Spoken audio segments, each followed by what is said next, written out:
എറണാകുളം കുട്ടമ്പുഴയിൽ യുവാവിനെ കാട്ടാന ചവിട്ടിക്കൊന്നതിൽ ജനരോഷം ശക്തമാവുകയാണ്. കാട്ടാന ജനവാസ മേഖലയിൽ ഇറങ്ങുന്നത് തടയാൻ കിടങ്ങ് നിർമ്മാണം തുടങ്ങിയാൽ മാത്രമേ കൊല്ലപ്പെട്ട എൽദോസിന്റെ മൃതദേഹം സംസ്കരിക്കാൻ അനുവദിക്കൂ എന്ന നിലപാടിലാണ് നാട്ടുകാർ. ഇതിന്റെ അടിസ്ഥാനത്തിൽ കിടങ്ങ് നിർമ്മാണത്തിനുള്ള പ്രാരംഭ നടപടികൾ തുടങ്ങിയിട്ടുണ്ട്. കുട്ടമ്പുഴയിൽ ജനകീയ ഹർത്താൽ ഇപ്പോഴും തുടരുകയാണ്.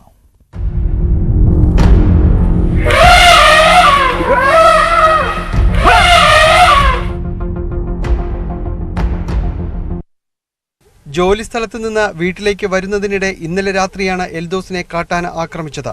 ബസ് സ്റ്റോപ്പിൽ ഇറങ്ങി ഇരുട്ട് നിറഞ്ഞ വഴിയിലൂടെ നടക്കുമ്പോഴായിരുന്നു എൽദോസ് കാട്ടാനയുടെ മുന്നിൽപ്പെട്ടത്. കാട്ടാനയുടെ ചവിട്ടേറ്റ എൽദോസ് തൽക്ഷണം മരിച്ചു. പിന്നാലെ സ്ഥലത്ത് പ്രതിഷേധവുമായി നാട്ടുകാർ സംഘടിച്ചു. കിടങ്ങ് നിർമ്മിക്കുക, വൈദ്യുതി വേലി സ്ഥാപിക്കുക തുടങ്ങിയ ആവശ്യങ്ങളാണ് നാട്ടുകാർ ഉന്നയിച്ചത്.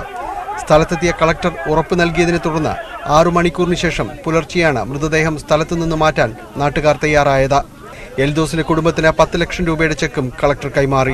5 അടി വീതിക്ക് ഇവിടെ കോൺക്രീറ്റ് കെട്ടി ആണിയടിച്ച് നിലനിർത്തിയാലാണ് ആനകൾ വനത്തിൽ നിന്ന് നാട്ടിലേക്ക് ഇറങ്ങാതിരിക്കുള്ളൂ. അപ്പോൾ ഈ ആനയുടെ കാലിൽ ആണി കൊള്ളാറുള്ള ആന പുറത്തേക്ക് വനത്തിൽ തന്നെ നിന്നോളൂ. കടന്നു വരുന്ന മൃഗങ്ങളെ ഏത് വിധേന അത് നഷ്ടപ്പെടുത്താനുള്ള ഒരു അനുവാദം കൊടുക്കണം. ഫോറസ്റ്റുകാർ ശരിയും കൊടുക്കണം. കിടങ്ങ് നിർമ്മാണത്തിനുള്ള സർവേ നടപടികൾ തുടങ്ങിയിട്ടുണ്ട്. എന്നാൽ ഉറപ്പുകൾ പാലിച്ചില്ലെങ്കിൽ എൽദോസിന്റെ മൃതദേഹം സംസ്കരിക്കില്ല എന്ന നിലപാടിലാണ് നാട്ടുകാർ. രാവിലെ പണി തുടങ്ങാന്നാ പറഞ്ഞ റെഞ്ചിന്റെയും ഫെൻസിങ്ങിന്റെ ഒക്കെ പണി അത് ഇതുവരെ നടന്നിട്ടില്ല. അപ്പൊ ഇന്ന് ചെയ്യേണ്ട പണി ഇതാണ്. എല്ലാവരും കൂടണം. ബോഡി വന്നു കഴിയുമ്പോ എല്ലാവരും കൂടെ കൂടി അവരുടെ തിണ്ണയിൽ ഇറക്കി വെക്കും. അവിടെ ഇരിക്കട്ടെ, തീരുമാനം ഉണ്ടായിട്ട് എടുത്ത് മറവ് ചെയ്താൽ അല്ലെങ്കിൽ അവിടെ വെച്ചാൽ മതി. കാട്ടാന ആക്രമണത്തിൽ നടപടിയെടുക്കാത്തതിൽ പ്രതിഷേധിച്ച് കുട്ടമ്പുഴ ഗ്രാമപഞ്ചായത്തിലും കോതമംഗലം മുനിസിപ്പാലിറ്റിയിലും ജനകീയ ഹർത്താൽ തുടരുകയാണ്. പ്രതിഷേധം കണക്കിലെടുത്ത് സ്ഥലത്ത് പോലീസ് സന്നാഹം ശക്തമാക്കിയിട്ടുണ്ട്. അതേസമയം സമീപത്തുള്ള പിണർമുണ്ട, ക്നാച്ചേരി എന്നിവിടങ്ങളിൽ വീണ്ടും കാട്ടാനയെത്തി.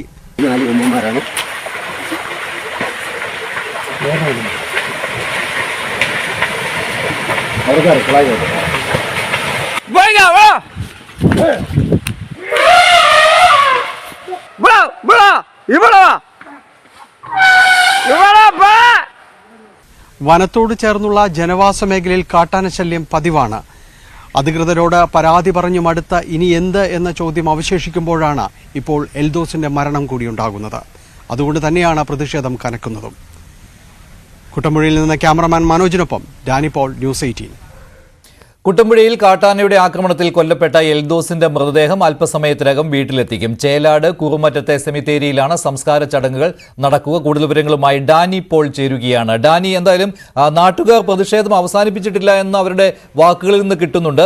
കിടങ്ങ് നിർമ്മിച്ചില്ലെങ്കിൽ മൃതദേഹം സംസ്കരിക്കാൻ അനുവദിക്കില്ല എന്ന രീതിയിലാണല്ലോ നാട്ടുകാർ ഉള്ളത്. ഇപ്പോൾ കിടങ്ങ് നിർമ്മാണം തുടങ്ങിയിട്ടുമുണ്ട്. എന്താണ് ഇപ്പോൾ ഏറ്റവും ഒടുവിൽ അവിടെ നിന്ന് നൽകാൻ കഴിയുന്ന വിവരങ്ങൾ?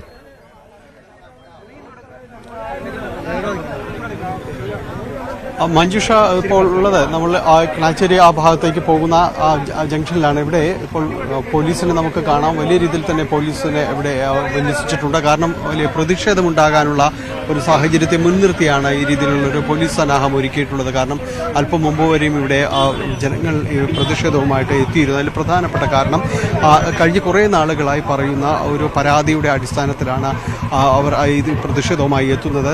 നാളിതുവരെയുമായിട്ടും ഇവിടെ കിടങ്ങ് നിർമ്മിക്കുക, ഫെൻസിംഗ് അടക്കമുള്ള കാര്യങ്ങൾ ഏർപ്പെടുത്തുക, അത്തരം കാര്യങ്ങളിലൊന്നും ഒരു നടപടിയും ഉണ്ടായിട്ടില്ല എന്ന് അവർ പറയുകയും ചെയ്യുന്നുണ്ട്. അതിൽ ഇന്നലെ എൽദോസിനെ കാട്ടാനാക്രമണത്തിൽ കൊല്ലപ്പെടുമ്പോൾ ജില്ലാ കളക്ടർ സ്ഥലത്തെത്തി. ഇന്നലെ അർദ്ധരാത്രി ഇവിടെ സ്ഥലത്തെത്തി നാട്ടുകാരോട് അക്ഷരാർത്ഥത്തിൽ അപേക്ഷിച്ചുകൊണ്ടാണ് നാട്ടുകാരോട് അദ്ദേഹം ഈ മൃതദേഹം വിട്ടുതരണം എന്ന് പറഞ്ഞത്. അതിൽ നൽകിയ ഉറപ്പ് എന്ന് പറയുന്നത് ഇലക്ട്രിക് ഫെൻസിംഗ് അത് നിർമ്മിക്കുക, ഒപ്പം തന്നെ കിടങ്ങ് നിർമ്മിക്കുക, അത്തരം കാര്യങ്ങളിൽ സത്വരമായ നടപടികൾ ഉണ്ടാകും എന്ന ഒരു ഉറപ്പ് അദ്ദേഹം നൽകുകയും ചെയ്തു. ഒപ്പം തന്നെ എൽദോസിന്റെ കുടുംബത്തിന് സമാശ്വാസ ധനം കൈമാറുകയും ചെയ്തിരുന്നു. ഇതിൽ കിടങ്ങ് നിർമ്മാണത്തിനുള്ള പ്രാരംഭമായ സർവേ നടപടികൾ അടക്കമുള്ള കാര്യങ്ങളിലേക്ക് നടന്നിട്ടുണ്ടെങ്കിലും അത് മുന്നോട്ട് പോകാനുണ്ട്. അപ്പോൾ അത്തരം കാര്യങ്ങളിൽ കൃത്യമായൊരു ഉറപ്പ് നൽകുക എന്നതാണ് നാട്ടുകാരുടെ ഒരു ആവശ്യമായിട്ട് ഉന്നയിക്കുന്നത്. തങ്ങളൊരു മൃതദേഹം തടയുക എന്നതടക്കമുള്ളൊരു കാര്യത്തിലേക്കല്ല തങ്ങൾ പോകുന്നത്, മറിച്ച് ഇത്തരം കാര്യങ്ങളിലൊരു ഉറപ്പ് തങ്ങൾക്ക് ആവശ്യമുണ്ട് എന്ന് അവർ പറയുകയും ചെയ്തു. എന്തായാലും ഇത് ക്നാച്ചേരി എന്ന് പറയുന്ന ഭാഗത്തേക്ക് പോകുന്ന സ്ഥലത്ത് അതിന് ഇരുവശവുമായിട്ട് നാട്ടുകാർ റോഡിന് ഇരുവശവുമായിട്ട് ഇവിടെ എത്തിയിട്ടുണ്ട്. അതിൽ ഇനി അല്പസമയത്തിനകം തന്നെ ഇവിടെ എൽദോസിന്റെ മൃതദേഹവുമായിട്ടുള്ള ആംബുലൻസ് ഇവിടേക്ക് എത്തും. അതിനുശേഷം ഇവിടുന്ന് ഏതാണ്ട് ഒരു 2 കിലോമീറ്ററോളം ദൂരമുണ്ട്. അതിൽ ഇടയ്ക്ക് വനത്തിലൂടെയുള്ള ഒരു റോഡാണ്. അവിടെ വെച്ചാണ് ഇന്നലെ കാട്ടാന ആക്രമണം ഉണ്ടായത്. അതിലൂടെ കടന്ന് വീട്ടിലേക്ക് എത്തുകയും വീട്ടിൽ ഏതാണ്ട് 1 മണിക്കൂറോളം പൊതുദർശനം, അതിനുശേഷം പള്ളിയിൽ സംസ്കാര ശുശ്രൂഷകൾ നടക്കും. ഇതിനുശേഷം ഇവിടുത്തെ ചേലാട് കുറുമറ്റം പള്ളിയിലാണ് സംസ്കാര ചടങ്ങുകൾ നടക്കുക. ഇപ്പോഴാണ് വിവരങ്ങൾ നൽകിയത്. എന്തായാലും നാട്ടുകാരുടെ പ്രതിഷേധം തീർന്നിട്ടില്ല. തുടർച്ചയായിട്ട് കാട്ടാനകളുടെ ആക്രമണം നടക്കുന്ന പ്രദേശം കൂടിയാണ് കുട്ടമ്പുഴ. മറ്റൊരു വാർത്തയുണ്ട്. തമിഴ്നാട് വാൽപ്പാറയിൽ കാട്ടാനയുടെ ആക്രമണത്തിൽ ഒരാൾ മരിച്ചു. വാൽപ്പാറ ഗജമുടി എസ്റ്റേറ്റിലെ ചന്ദ്രനാണ് മരിച്ചത്. കാട്ടാന ആക്രമണത്തെ തുടർന്ന് ചികിത്സയിലിരിക്കെയാണ് മരണം. കഴിഞ്ഞ ദിവസം 3 കാട്ടാനകൾ ലയത്തിനടുത്തെത്തിയിരുന്നു. ആനകൾ നാട്ടുകാരെ ആക്രമിക്കാൻ ശ്രമിച്ചപ്പോഴാണ് ചന്ദ്രന് തുമ്പിക്കൈ കൊണ്ട് അടിയേറ്റത്.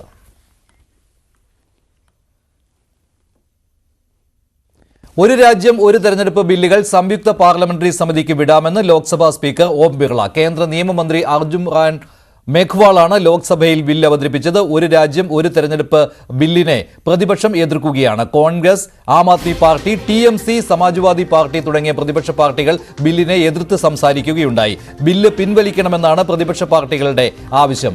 ബിൽ സംയുക്ത പാർലമെന്ററി സമിതിക്ക് വിടണമെന്ന് കേന്ദ്രമന്ത്രി അമിത്ഷായും മറ്റ് NDA MPമാരും ലോക്സഭാ സ്പീക്കർ ഓം ബിർളയോട് ആവശ്യപ്പെട്ടു. The Constitution 129th Amendment Bill 2024 further to amend the Constitution of India, ये आइटम नंबर 18 में है.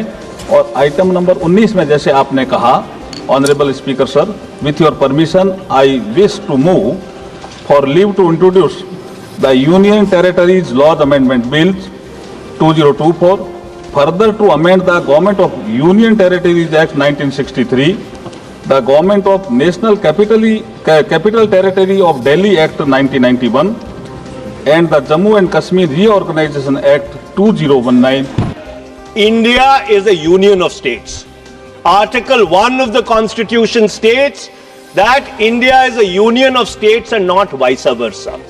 And so therefore this excessive centralism which is sought to be brought into existence by this bill absolutely militates against the constitutional scheme in its essence, in its entirety, and in its very object. And therefore, Mr. Speaker, sir, I would once again like to urge this House that the introduction of the bill and the ഒരു രാജ്യം ഒരു തെരഞ്ഞെടുപ്പ് bill ലോക്സഭയിൽ അവതരിപ്പിച്ചു. കൂടുതൽ വിവരങ്ങളുമായി മനു ഭരത് ചേരുകയാണ്. Manu, JPCക്ക് bill വിടുമെന്ന കാര്യത്തിൽ സംശയമില്ലായിരുന്നു. അത് കേന്ദ്രത്തിന്റെയും കൂടെ ഒരു നിലപാടാണ്. ഇതിലിപ്പോൾ എതിർത്ത് സംസാരിച്ച പ്രതിപക്ഷ പാർട്ടികൾ ഓരോരുത്തരുടെയും നിലപാട് എങ്ങനെയായിരുന്നു? സ്വാഭാവികമായും NDA MPമാർ ബില്ലിനെ ശക്തമായി പിന്തുണയ്ക്കുന്ന ഒരു സാഹചര്യത്തിൽ ബില്ലിനെതിരെ രൂക്ഷ വിമർശനവുമായാണ് പ്രതിപക്ഷ ചേരി എത്തിയത്. ധർമ്മേന്ദ്ര യാദവാണ് സമാജ്വാദി പാർട്ടിയെ പ്രതിനിധീകരിച്ച് എത്തിയത്. ഏകാധിപത്യത്തിന് വേണ്ടിയാണ് ഈ ബില്ല് എന്ന് ധർമ്മേന്ദ്ര യാദവ് വ്യക്തമാക്കുന്നു. അതേസമയം ശിവസേന, UBT, അതുപോലെ ആപ്പ്, കോൺഗ്രസിൻ്റെ മനീഷ് തിവാരി എല്ലാവരും അടിയന്തരമായി ബില്ല് പിൻവലിക്കണം എന്ന നിലപാട് ഉള്ളവരാണ്. NK പ്രേമചന്ദ്രൻ കേരളത്തിൽ നിന്ന് RSPക്ക് വേണ്ടി സംസാരിച്ചു. സംസ്ഥാനങ്ങളെ ആവശ്യമായ തരത്തിൽ വിശ്വാസത്തിലെടുക്കാതെ ആണ് ബില്ല് അവതരിപ്പിച്ചിട്ടുള്ളത് എന്ന് അദ്ദേഹം വിമർശിച്ചു. ബില്ല് ഇന്ത്യയുടെ ഫെഡറൽ തത്വങ്ങൾക്കെതിരാണെന്ന പൊതു നിലപാടാണ് പ്രതിപക്ഷ കക്ഷികൾ പാർലമെൻറ്റിൽ ഉയർത്തുന്നത്. സുപ്രിയ സുലെയാണ് NCPക്ക് വേണ്ടി സംസാരിച്ചത്. ഈ ബില്ല് എല്ലാം ഒരു പാർട്ടിയുടെ ഏകാധിപത്യത്തിന് വേണ്ടിയുള്ള നീക്കമാണ് എന്ന തരത്തിൽ പ്രതിപക്ഷം ശക്തമായി ബില്ലിനെ എതിർക്കുന്നു. ഇതിനിടയിലാണ് Om Birla bill joint parliamentary കമ്മിറ്റിക്ക് വിടുന്നതിനെക്കുറിച്ച് പറഞ്ഞത്. സംയുക്ത പാർലമെൻ്ററി സമിതി ഈ ബില്ല് വിശദമായി ചർച്ച ചെയ്യാം. പിന്നീട് അവരുടെ നിർദ്ദേശങ്ങൾ കൂടി മാനിച്ച് ബില്ല് സഭയിലെത്തുമ്പോൾ എല്ലാ പാർട്ടികൾക്കും കൂടുതൽ അവരുടെ അഭിപ്രായങ്ങൾ പറയാൻ അവസരം നൽകാം എന്ന് ഓം ബിർള പറഞ്ഞു. പക്ഷേ തുടർന്നും പാർലമെൻറ്റിൽ ബില്ല് അനുവദിക്കരുത് എന്ന നിലപാടാണ് പ്രതിപക്ഷ കക്ഷികൾക്കുള്ളത്. അമിത്ഷായും അതുപോലെ ഈ ബിൽ അവതരിപ്പിച്ച കേന്ദ്ര നിയമമന്ത്രി അർജുൻ റാം മേഘ്വാളും ഒക്കെ ആവശ്യപ്പെട്ടത് ബില്ല് സംയുക്ത പാർലമെൻ്ററി സമിതിക്ക് വിടണം എന്നാണ്. അങ്ങനെയെങ്കിൽ സംയുക്ത പാർലമെൻ്ററി സമിതി രൂപീകരിച്ച് ബില്ല് സംയുക്ത പാർലമെൻ്ററി സമിതിക്ക് വിടാനുള്ളൊരു നീക്കം ഉണ്ടാകുമെന്നാണ് മനസ്സിലാകുന്നത്. ഏതായാലും സ്പീക്കർ അതിന് അനുകൂലമായൊരു നിലപാടാണ് ആദ്യഘട്ടത്തിൽ തന്നെ പറയുകയും ചെയ്തത്. വിശദമായ ചർച്ചകൾ അതിനുശേഷം പോരെ എന്നാണ് സ്പീക്കർ ഓം ബിർള ചോദിക്കുന്നത്. വിവരങ്ങൾ നൽകിയത്. ഒരു രാജ്യം ഒരു തെരഞ്ഞെടുപ്പ് ബിൽ സംയുക്ത പാർലമെന്ററി സമിതിക്ക് വിടാനാണ് സാധ്യത. ബംഗ്ലാദേശിലെ ന്യൂനപക്ഷങ്ങളുടെ ദുരവസ്ഥ വ്യക്തമാക്കുന്ന ഭാഗമായാണ് കോൺഗ്രസ് നേതാവ് പ്രിയങ്ക ഗാന്ധി MP ഇന്ന് പാർലമെന്റിലെത്തിയത്. ഹിന്ദുക്കളുടെയും ക്രൈസ്തവരുടെയും സുരക്ഷ ഉറപ്പാക്കാൻ നയതന്ത്ര തലത്തിൽ ഇടപെടണമെന്ന് കേന്ദ്ര സർക്കാരിനോട് പ്രിയങ്ക ആവശ്യപ്പെട്ടു. പ്രതിഷേധത്തിൽ മറ്റ് പ്രതിപക്ഷ MPമാരും അണിചേരുകയുണ്ടായി. പാർലമെന്റിൽ കഴിഞ്ഞ ദിവസം പലസ്തീൻ ഹാൻഡ്ബാഗ് വിവാദത്തിന് തിരികൊളുത്തിയ പ്രിയങ്ക ഗാന്ധി ഇന്ന് വിഷയമാക്കിയത് ബംഗ്ലാദേശ്. ബംഗ്ലാദേശി ഹിന്ദുക്കൾക്കും ക്രിസ്ത്യാനികൾക്കും ഒപ്പം നിൽക്കൂ എന്നായിരുന്നു ഇന്ന് ബാഗിലെ വചനം. ബംഗ്ലാദേശിലെ ന്യൂനപക്ഷങ്ങൾക്കെതിരായ അതിക്രമങ്ങളുടെ വിഷയം ഉന്നയിക്കണമെന്ന് പ്രിയങ്ക ഗാന്ധി കേന്ദ്ര സർക്കാരിനോട് ആവശ്യപ്പെട്ടു. കഴിഞ്ഞ ദിവസം പാലസ്തീനെ ആലേഖനം ചെയ്ത ഹാൻഡ്ബാഗുമായാണ് പ്രിയങ്ക എത്തിയത്. തണ്ണിമത്തിന്റെ ചിത്രവും ഉണ്ടായിരുന്നു. ഇതോടെ വർഗീയ പോസ്റ്റിംഗ് എന്ന ആരോപണങ്ങൾക്ക് BJP ആക്കം കൂട്ടി. ആഭ്യന്തര പ്രശ്നങ്ങളെക്കാൾ വിദേശ ആശങ്കകൾക്ക് മുൻഗണന നൽകാനുള്ള ശ്രമമായി ഇതിന് ചിത്രീകരിച്ച BJP നേതാക്കൾ വിമർശനം ഉന്നയിച്ചു. വിമർശകർക്കുള്ള മറുപടിയായിരുന്നു പ്രിയങ്ക ഗാന്ധിയുടെ പുതിയ ബാഗ്. ബംഗ്ലാദേശിലെ ഹിന്ദുക്കൾക്ക് നേരെയുള്ള അതിക്രമങ്ങളെക്കുറിച്ച് എന്തെങ്കിലും ചെയ്യാൻ പറയുക, ബംഗ്ലാദേശ് സർക്കാരുമായി സംസാരിക്കുക, മണ്ടത്തരങ്ങൾ ഒഴിവാക്കുക എന്ന് പ്രിയങ്ക ഗാന്ധി. ഇന്ദിരാഗാന്ധിയുടെ നേതൃത്വത്തിൽ 1971 വിമോചന യുദ്ധത്തിൽ ഇന്ത്യയുടെ ഇടപെടലിനെ പ്രിയങ്ക ഗാന്ധി അനുസ്മരിച്ചു. ജനാധിപത്യത്തിനുവേണ്ടി അതിക്രമങ്ങൾക്കെതിരെ ഇന്ത്യ പോരാടി. ബംഗ്ലാദേശിനോടുള്ള ക്രൂരത അവസാനിപ്പിക്കണം എന്നാവശ്യപ്പെട്ട് ഇന്ദിര ലോകമെമ്പാടും സഞ്ചരിച്ചു. നമ്മുടെ രാജ്യം അത് ചെയ്തു, ഇന്ദിര അത് ചെയ്തു, നമ്മുടെ സൈന്യം അത് ചെയ്തു എന്നും Priyanka Gandhi. News desk, news 18. SFIയുടെ പ്രതിഷേധത്തിനിടെ കേരള സർവകലാശാല ആസ്ഥാനത്ത് സംസ്കൃത സെമിനാർ ഉദ്ഘാടനം ചെയ്യാൻ ഗവർണർ ആരിഫ് മുഹമ്മദ് ഖാൻ എത്തി. സെമിനാർ നടന്ന സെനറ്റ് ഹാളിന് പുറത്തും സർവകലാശാല കവാടത്തിലുമാണ് പ്രതിഷേധവുമായി SFI പ്രവർത്തകർ സംഘടിച്ചത്. കവാടത്തിന് മുന്നിൽ സംഘടിച്ച പ്രവർത്തകർക്ക് നേരെ പോലീസ് ജലപീരങ്കി പ്രയോഗിച്ചു.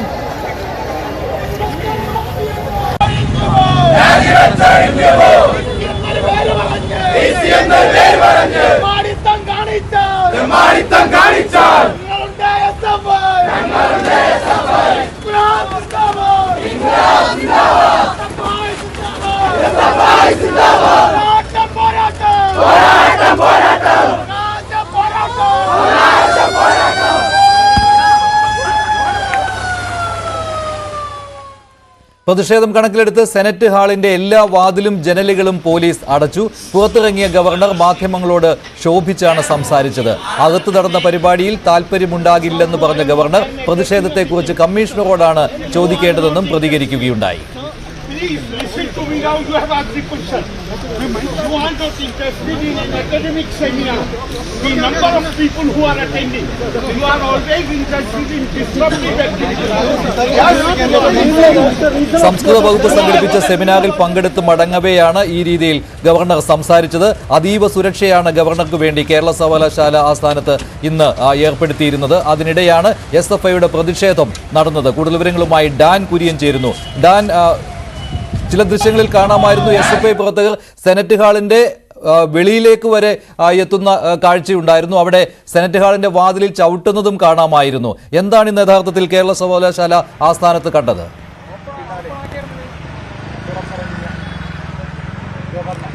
സിൻഡിക്കേറ്റിൽ ചർച്ച ചെയ്യാതെ ഗവർണർ ആരിഫ് മുഹമ്മദ് ഖാനെ ഈ സെമിനാറിൽ പങ്കെടുക്കുന്നതിന് വേണ്ടി ക്ഷണിച്ചതിനെതിരെയാണ് വലിയ തരത്തിലുള്ള പ്രതിഷേധമുണ്ടായത്. പ്രതിഷേധം ഉണ്ടാകുമെന്ന കാര്യം ഇടത് സിൻഡിക്കേറ്റ് അംഗങ്ങൾ ഇന്നലെ മാധ്യമങ്ങൾക്ക് മുമ്പിൽ വ്യക്തമാക്കിയിരുന്നു. അതുകൊണ്ട് തന്നെ കനത്ത സുരക്ഷാ വലയത്തിലായിരുന്നു സർവകലാശാല കവാടവും ഈ സെമിനാർ നടക്കുന്ന ഹാളുമെല്ലാം രാവിലെ മുതൽ തന്നെ ഉണ്ടായിരുന്നത്. അതിനിടയിൽ 11:30യോടെയാണ് ഗവർണർ ആരിഫ് മുഹമ്മദ് ഖാൻ ഇവിടേക്ക് എത്തിയത്. അദ്ദേഹം ഈ പ്രധാന കവാടത്തിൽ എത്തിയതിന് തൊട്ടു പിന്നാലെ തന്നെ ഇവിടുത്തെ ഗേറ്റുകളെല്ലാം പോലീസ് പൂട്ടി. പക്ഷേ അല്പസമയത്തിനകം SFI പ്രവർത്തകർ പ്രതിഷേധവുമായി അവിടെ സംഘടിക്കുകയായിരുന്നു. തുടർന്ന് ഗവർണർ ഈ സെമിനാർ നടക്കുന്ന ഹാളിലേക്ക് പ്രവേശിച്ചതിന് പിന്നാലെ പുറത്തുകൂടി പ്രതിഷേധമുണ്ടായ ഒരു പശ്ചാത്തലത്തിൽ സുരക്ഷാ ക്രമീകരണങ്ങളുടെ ഭാഗമായി ഈ ഹാളിനകത്തെ 2 കവാടങ്ങൾ, അതോടൊപ്പം തന്നെ അവിടെയുള്ള മുഴുവൻ ജനലുകൾ അത് മുഴുവൻ അടച്ചുകൊണ്ട് പ്രതിഷേധക്കാർക്ക് ഒരു തരത്തിലും അകത്തേക്ക് കടന്നു വരാനോ ഗവർണർക്ക് നേരെ കരിങ്കടി വീശാനുള്ള സാധ്യതകൾ ഉണ്ടാകാതിരിക്കാനാണ് വലിയ തരത്തിൽ പഴുതടച്ച സുരക്ഷ പോലീസ് ഒരുക്കിയത്. അതിനിടയിൽ പുറത്ത് പ്രതിഷേധം പുരോഗമിച്ചുകൊണ്ടിരിക്കുകയായിരുന്നു. പോലീസ് ജലപീരങ്കി പ്രയോഗിച്ചാണ് പ്രതിഷേധക്കാരെ മടക്കുന്നതിന് വേണ്ടി ശ്രമിച്ചത്. പക്ഷേ അപ്പോഴും പ്രതിഷേധം തുടർന്ന് ഏറെ നേരം മുദ്രാവാക്യം വിളികൾ മുഴക്കിയതിനു ശേഷമാണ് SFI പ്രവർത്തകർ അവിടുന്ന് പിരിഞ്ഞു പോകാൻ കൂട്ടാക്കിയത്. അതിന് പിന്നാലെ ഗവർണർ ഈ പരിപാടിക്ക് ശേഷം മടങ്ങുന്നതിനിടയിലാണ് മാധ്യമങ്ങളോട് ക്ഷോഭിച്ചത്. അതായത് നിങ്ങൾക്ക് അകത്ത് നടക്കുന്ന പരിപാടി എന്താണെന്ന് അറിയാൻ താല്പര്യമില്ലല്ലോ, പുറത്ത് നടക്കുന്നതിനെ കുറിച്ച് മാത്രമാണ് അറിയേണ്ടത്, അത് എന്നോടല്ല ചോദിക്കേണ്ടത്, പ്രതിഷേധിക്കുന്നവരോടാണ് ആണ് എന്ന തരത്തിലായിരുന്നു അദ്ദേഹത്തിന്റെ പ്രതികരണം. അതിനുശേഷം കനത്ത സുരക്ഷാ സംവിധാനങ്ങൾക്ക് നടുവിൽ തന്നെയാണ് ഗവർണർ ഈ പ്രധാന കവാടം കടന്ന് പ്രതിഷേധക്കാർ ഇരുന്ന സ്ഥലത്തുകൂടി രാജ്ഭവനിലേക്ക് എത്തിയത്. എന്തായാലും അടുത്തിടയിലൊന്നും ഇങ്ങനെയൊരു സുരക്ഷ ഗവർണറുടെ ഒരു പരിപാടിക്ക് ഒരുക്കിയിട്ടില്ല. നേരത്തെയും ഗവർണർക്ക് നേരെ SFI പ്രവർത്തകർ കരിങ്കൊടി വീശുന്ന സാഹചര്യം ഉണ്ടായിട്ടുണ്ട്. അപ്പോഴൊക്കെ പോലീസിനും സർക്കാരിനും ഒരുപോലെ പഴി കേൾക്കേണ്ട സാഹചര്യം വന്നിട്ടുണ്ട്. അത് മുന്നിൽ കണ്ടുകൊണ്ട് തന്നെയാണ് അങ്ങനെയൊരു സാധ്യത ഉണ്ടാകാതിരിക്കുന്നതിന് വേണ്ടി പഴുതടച്ച സുരക്ഷ സിറ്റി പോലീസ് കമ്മീഷണറിന്റെ ഡെപ്യൂട്ടി കമ്മീഷണറുടെ നേതൃത്വത്തിൽ ഈ സ്ഥലങ്ങളിൽ മുഴുവൻ ഒരുക്കിയത്. എന്തായാലും SFIയുടെ പ്രഖ്യാപനം ഗവർണർക്കെതിരായ പ്രതിഷേധം വീണ്ടും തുടരുമെന്ന് തന്നെയാണ് മഞ്ജുഷ്. ശരി, ഡാൻ കുര്യനാണ് കേരള സർവകലാശാല ആസ്ഥാനത്ത് നിന്ന് വിവരങ്ങൾ നൽകിയത്. പത്തനംതിട്ട റാന്നി അമ്പാടി വധക്കേസിൽ പ്രതികളുമായി പോലീസ് തെളിവെടുപ്പ് നടത്തി. അമ്പാടിയെ വാഹനമിടിപ്പിച്ച് കൊലപ്പെടുത്തിയ റാന്നി മന്ദമരുതിയിൽ ആയിരുന്നു തെളിവെടുപ്പ്. പ്രതികളെ ഇന്ന് കോടതിയിൽ ഹാജരാക്കും. കേസിലെ 4 പ്രതികളിൽ ആദ്യ 3 പ്രതികളായ അരവിന്ദ്, അജോ, ശ്രീകുട്ടൻ എന്നിവരെയാണ് തെളിവെടുപ്പിനായി മന്ദമരുതിയിൽ എത്തിച്ചത്. അമ്പാടിയെ ഇടിച്ചു വീഴ്ത്തി വാഹനം ശരീരത്തിലൂടെ കയറ്റിയിറക്കിയത് പ്രതികൾ പോലീസിനോട് വിവരിച്ചു. പ്ലാച്ചേരി ഭാഗത്തു നിന്നാണ് എത്തിയതെന്നും പ്രതികൾ പോലീസിനോട് പറഞ്ഞു.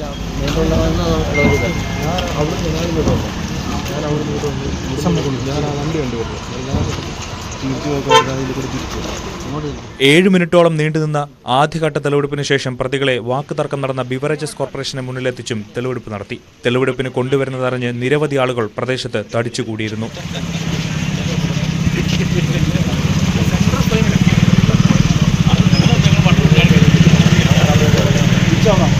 പ്രതികൾ തമ്മിൽ മുൻവൈരാഗ്യമില്ലെന്നും വാക്കുതർക്കമാണ് കൊലപാതകത്തിന് കാരണമെന്നുമാണ് പോലീസ് പറയുന്നത്. കൊല്ലണമെന്ന ലക്ഷ്യത്തോടെയാണ് പ്രതികൾ അമ്പാടിയെ വാഹനം ഇടിപ്പിച്ചതെന്ന് പോലീസ് വ്യക്തമാക്കി. ഗുണ്ടാ ലിസ്റ്റിൽ ഉൾപ്പെട്ട ആളാണ് മുഖ്യപ്രതി അരവിന്ദ്. ന്യൂസ് 18 പത്തനംതിട്ട. ഇടുക്കി കുമളി ഷെഫീഖ് വധശ്രമ കേസിൽ വിധി പറയുന്നത് ഈ മാസം 20 മാറ്റിവെച്ചു. പിതാവും രണ്ടാനമ്മയും ക്രൂരമായി പീഡിപ്പിച്ച കേസിലാണ് തൊടുപുഴ സെഷൻസ് കോടതി വിധി പറയുക. സംഭവം നടന്ന് 11 വർഷങ്ങൾക്ക് ശേഷമാണ് കോടതിയുടെ വിധി വരുന്നത്. 2013 ജൂലൈയിലാണ് ഷെഫീഖ് പിതാവിന്റെയും രണ്ടാനമ്മയുടെയും ക്രൂരപീഡനത്തിന് ഇരയായത്. അബോധാവസ്ഥയിൽ ആശുപത്രിയിൽ എത്തിച്ചപ്പോഴായിരുന്നു ക്രൂരമായി മർദ്ദനമേറ്റ വിവരം പുറം ലോകം അറിഞ്ഞത്. മെഡിക്കൽ റിപ്പോർട്ടുകളാണ് കേസിൽ നിർണായകമായത്. സർക്കാർ ചുമതലപ്പെടുത്തിയ രാഗിണി എന്ന ആയയാണ് ഇപ്പോഴും ഷെഫീഖിനെ പരിചരിക്കുന്നത്. ഗുണ്ടകളായ ഓംപ്രകാശ് എയർപോർട്ട് സാജന്റ് ഏറ്റുമുട്ടലിന്റെ തുടർച്ചയായി തലസ്ഥാനത്ത് കൂടുതൽ സംഘർഷങ്ങൾ ഉണ്ടാകുമെന്ന് പോലീസ് റിപ്പോർട്ട്. ഡാൻസ് ബാറിലെ DJ പാർട്ടി നടത്തിപ്പ് സാജന്റെ മകൻ ഡാനിയെ ഏൽപ്പിച്ചതിലും ഓംപ്രകാശിന്റെ സംഘത്തിന് എതിർപ്പുണ്ട്. ഇന്നലെ അറസ്റ്റിലായ ഓംപ്രകാശ് പോലീസ് കസ്റ്റഡിയിൽ തുടരുകയാണ്. ഒരിടവേളയ്ക്ക് ശേഷം തലസ്ഥാന നഗരം വീണ്ടും ഗുണ്ടാഭീതിയിലാവുകയാണ്. ഡാൻസ് ബാറിലെ ഏറ്റുമുട്ടലിന്റെ തുടർച്ച വൈകാതെ ഉണ്ടായേക്കാമെന്നാണ് പോലീസ് റിപ്പോർട്ട്. ഓംപ്രകാശിന് മർദ്ദനമേറ്റ രാത്രിയിൽ തന്നെ എയർപോർട്ട് സാജന്റെ വീട്ടിലും ഓംപ്രകാശിന്റെ സംഘാംഗങ്ങൾ എത്തിയിരുന്നു. വർഷങ്ങളോളം ഒരുമിച്ചുണ്ടായിരുന്ന പ്രകാശും സാജനും ഏതാനും വർഷം മുമ്പാണ് തെറ്റിപ്പിരിഞ്ഞത്. ഡാൻസ് ബാറിലെ DJ പാർട്ടി നടത്തിപ്പ് ബാറുടമ സാജന്റെ മകൻ ഡാനിക്ക് കൈമാറി. ഓംപ്രകാശിന്റെ അടുത്ത സുഹൃത്തായ നിതിനും ഇതിൽ താൽപര്യമുണ്ടായിരുന്നു. അത് ലഭിക്കാത്തതാണ് ബാറിലെ സംഘർഷത്തിലേക്ക് നയിച്ചത്. ഡാനിയുടെ DJയെപ്പറ്റി ഓംപ്രകാശിനും നിതിനും ഒപ്പമുള്ളവർ മോശമായി സംസാരിച്ചതായിരുന്നു സംഘർഷങ്ങളുടെ തുടക്കം. പിന്നീടത് കയ്യേറ്റത്തിലെത്തി. ഡാനിക്ക് മർദ്ദനമേറ്റ വിവരമറിഞ്ഞ് എയർപോർട്ട് സാജനും കൂടുതൽ പേരും സംഘടിച്ചെത്തിയതോടെയാണ് കൂട്ടയടിയായത്. നഗരത്തിന്റെ മറ്റു ഭാഗങ്ങളിലും ഇരുവരുടെയും സംഘാംഗങ്ങൾ അക്രമത്തിന് തയ്യാറെടുക്കുന്നതായി പോലീസ് പറയുന്നു. ന്യൂസ് 18 തിരുവനന്തപുരം. തിരുവനന്തപുരത്തെ സ്വകാര്യ ആശുപത്രിയിൽ നിന്നുള്ള മെഡിക്കൽ വേസ്റ്റും പ്ലാസ്റ്റിക് മാലിന്യങ്ങളും തമിഴ്നാട് തിരുനെൽവേലിയിൽ വലിച്ചെറിഞ്ഞ നിലയിൽ. RCCയിലെ ക്യാൻസർ രോഗികളുടെ മെഡിക്കൽ വിവരങ്ങളും ഇക്കൂട്ടത്തിലുണ്ട്. വിവിധ ആശുപത്രികളിൽ നിന്ന് മാലിന്യങ്ങൾ ശേഖരിച്ച് തിരുനെൽവേലിയിൽ കൊണ്ട് തള്ളി എന്നാണ് കരുതുന്നത്. തിരുവനന്തപുരം RCCയിൽ ചികിത്സയിലുള്ള ക്യാൻസർ രോഗികളുടെ ചികിത്സാ വിവരങ്ങളാണ് തമിഴ്നാട് തിരുനെൽവേലിയിൽ ഉപേക്ഷിക്കപ്പെട്ട നിലയിൽ കണ്ടെത്തിയത്. കീമോതെറാപ്പിക്കുള്ള സെൻട്രൽ വീനസ് കത്തീറ്റർ ശരീരത്തിൽ ഇടുന്നതിനുള്ള സമ്മതപത്രം ഒപ്പിട്ട് നൽകിയതുൾപ്പെടെ ഉപേക്ഷിക്കപ്പെട്ട രേഖകളുടെ കൂട്ടത്തിലുണ്ട്. കഴിഞ്ഞ മാസം 18 ഒപ്പിട്ട് നൽകിയ സമ്മതപത്രവും വലിച്ചെറിയപ്പെട്ടിട്ടുണ്ട്. ഈ രേഖകൾ ഡിജിറ്റലാക്കി മാറ്റിയിരുന്നോ എന്ന കാര്യം വ്യക്തമല്ല. രോഗികൾക്ക് നൽകുന്ന ചികിത്സ, ഭക്ഷണക്രമം, രോഗികളുടെ വിലാസം, പേര് എന്നിവയെല്ലാം കണ്ടെത്തി. തിരുവനന്തപുരത്തെ സ്വകാര്യ ആശുപത്രിയിൽ നിന്നുള്ള മെഡിക്കൽ വേസ്റ്റും വൻതോതിൽ നിക്ഷേപിച്ചിട്ടുണ്ട്. സംഭവത്തിൽ തമിഴ്നാട് പോലീസ് അന്വേഷണം ആരംഭിച്ചു. കേരളത്തിലെ സ്വകാര്യ ആശുപത്രികളിൽ നിന്നുള്ള ആശുപത്രി മാലിന്യം നേരത്തെ തിരുനെൽവേലിയിൽ പിടികൂടിയിരുന്നു. 4 ലോഡ് മാലിന്യമാണ് പിടികൂടിയത്. സർക്കാർ ആശുപത്രികളിലെ മാലിന്യം ഇമേജ് എന്ന സ്ഥാപനത്തിനാണ് കൈമാറുന്നത്. എന്നാൽ മറ്റു ചില ഏജൻസികളും മാലിന്യം സ്വീകരിക്കുന്നതായി വിവരങ്ങൾ പുറത്തുവന്നിരുന്നു. V Vinod, news 18, Thiruvananthapuram.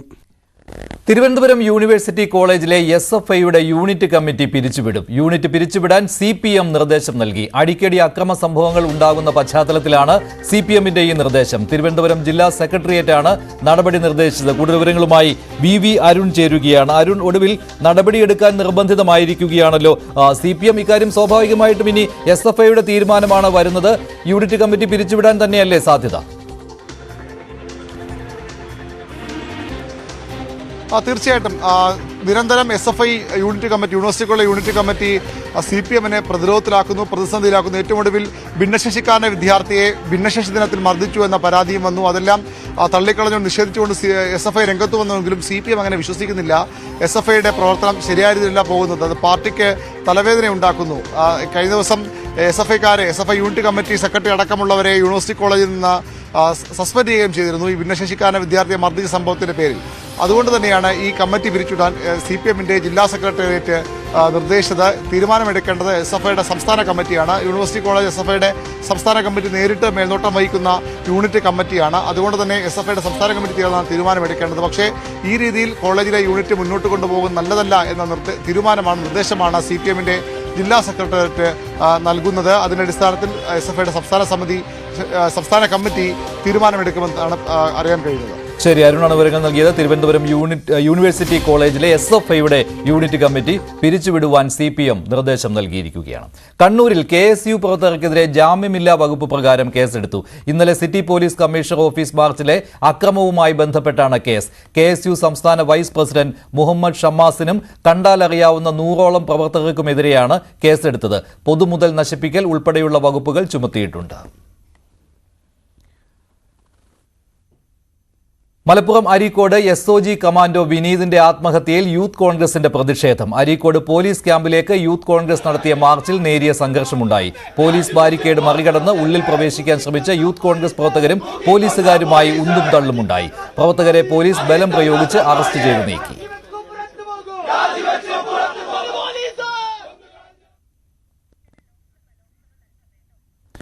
ലോക്സഭയിലെ നടപടിക്രമങ്ങൾ ഇപ്പോൾ തുടരുകയാണ്. തത്സമയം ഒരു രാജ്യം ഒരു തെരഞ്ഞെടുപ്പ് ബിൽ ആണ് ഇന്ന് ലോക്സഭയിലെ ഏറ്റവും പ്രധാനപ്പെട്ട നടപടി. ഒരു രാജ്യം ഒരു തെരഞ്ഞെടുപ്പ് ബിൽ ലോക്സഭയിൽ അവതരിപ്പിക്കുകയും ചെയ്തു. ബിൽ JPCക്ക് വിടുവാനുള്ള തീരുമാനത്തിലേക്ക് വരികയാണ്. നിയമമന്ത്രി അർജുൻ റാം മേഘ്വാളാണ് ബിൽ അവതരിപ്പിച്ചത്. എതിർപ്പുമായി പ്രതിപക്ഷം രംഗത്തെത്തിയിട്ടുണ്ട്. വിവിധ പ്രതിപക്ഷ പാർട്ടികൾ സംസാരിച്ചു. അവരെല്ലാം ബില്ലിനെ എതിർക്കുകയാണ്.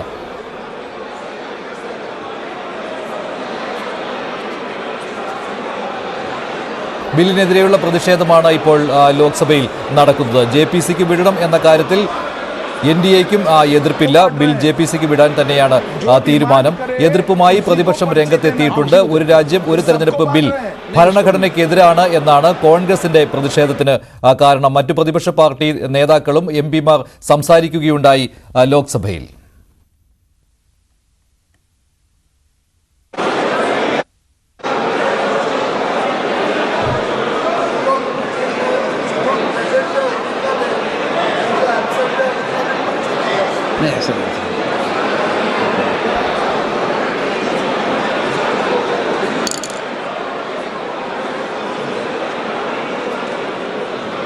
माननीय सदस्यगण, प्लीज माननीय सदस्यगण, मैंने फिर आग्रह किया है, जिन माननीय सदस्यों को अपने मत को संशोधित करना है वही पर्ची लें, क्योंकि माननीय सभा विद्वान है, इसलिए एक बार और प्रयास कर लें।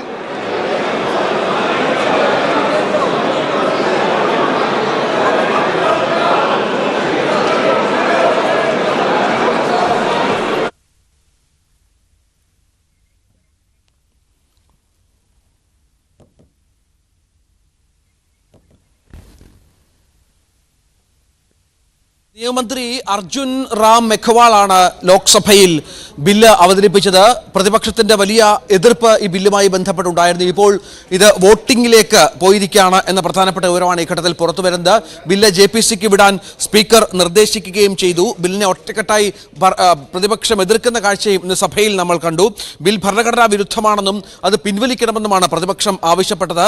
ബില്ല് സംയുക്ത പാർലമെന്ററി സമിതിക്ക് പരിഗണനയ്ക്ക് വിടുമെന്ന് ആഭ്യന്തരമന്ത്രി അമിത്ഷാ ഇതിനിടെ പ്രതിപക്ഷത്തിന് ഉറപ്പ് നൽകുകയും ചെയ്തു. പക്ഷേ അപ്പോഴും പ്രതിപക്ഷത്തിന്റെ പ്രതിഷേധം ഇതുമായി ബന്ധപ്പെട്ട് തുടരുകയായിരുന്നു എന്നുള്ളതാണ് ഏറ്റവും പ്രധാന വിവരം.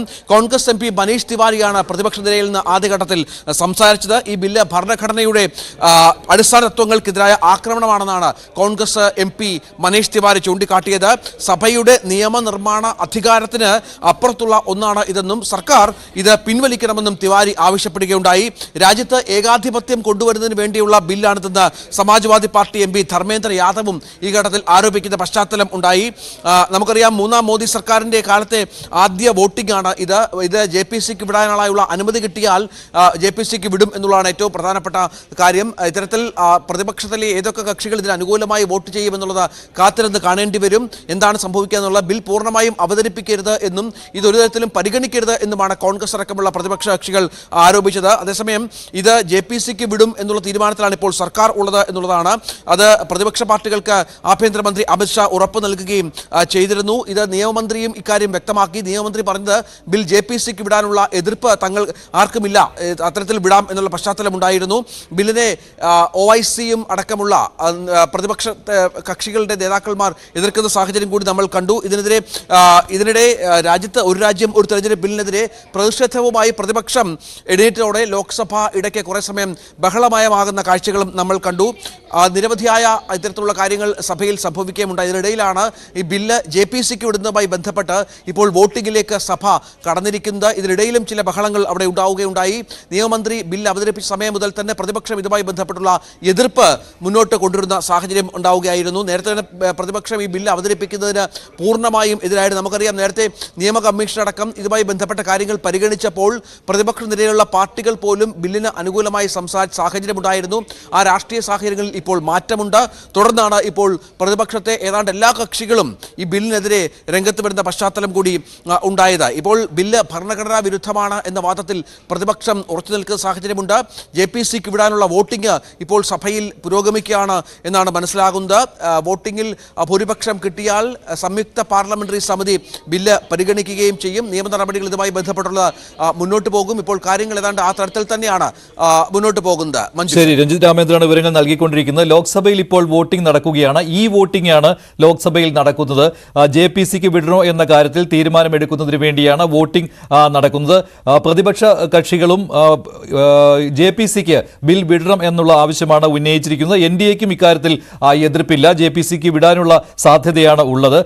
മൂന്നാം മോദി സർക്കാരിന്റെ കാലത്തെ ആദ്യ വോട്ടിംഗ് ആണ് ലോക്സഭയിൽ നടക്കുന്നത്. ഏറെ പ്രതിഷേധങ്ങളാണ് പ്രതിപക്ഷത്തിന്റെ ഭാഗത്ത് നിന്ന് ഒരു രാജ്യം ഒരു തെരഞ്ഞെടുപ്പ് ബില്ലിന് ഉള്ളത്. ഭരണഘടനാ വിരുദ്ധമാണ് ബിൽ എന്നാണ് കോൺഗ്രസ് വാദമുന്നയിച്ചത്. അതുപോലെ സമാജ്വാദി പാർട്ടി പറഞ്ഞത് ഇത് ഏകാധിപത്യത്തിലേക്ക് നയിക്കുന്ന ബിൽ ആണെന്നാണ്. തൃണമൂൽ കോൺഗ്രസിന്റെ വാദം ഇത് ഒരു വ്യക്തിയുടെ ആഗ്രഹ പൂർത്തീകരണത്തിനുള്ള ബില്ലാണ്, അതല്ലാതെ തെരഞ്ഞെടുപ്പ് പരിഷ്കാരമല്ല ഈ ബിൽ എന്നായിരുന്നു. അങ്ങനെ വിവിധ പ്രതിപക്ഷ പാർട്ടികൾ ഇക്കാര്യത്തിൽ സംസാരിക്കുകയുണ്ടായി.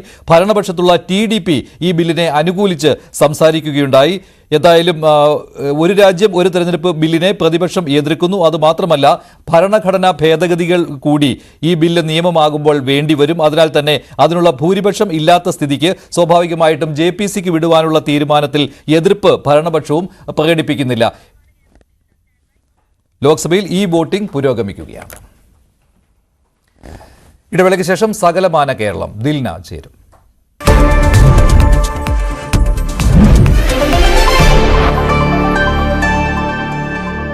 പ്രതികളിൽ ഏതാണ്ട് 9 പേരെ ഇന്നലെ തന്നെ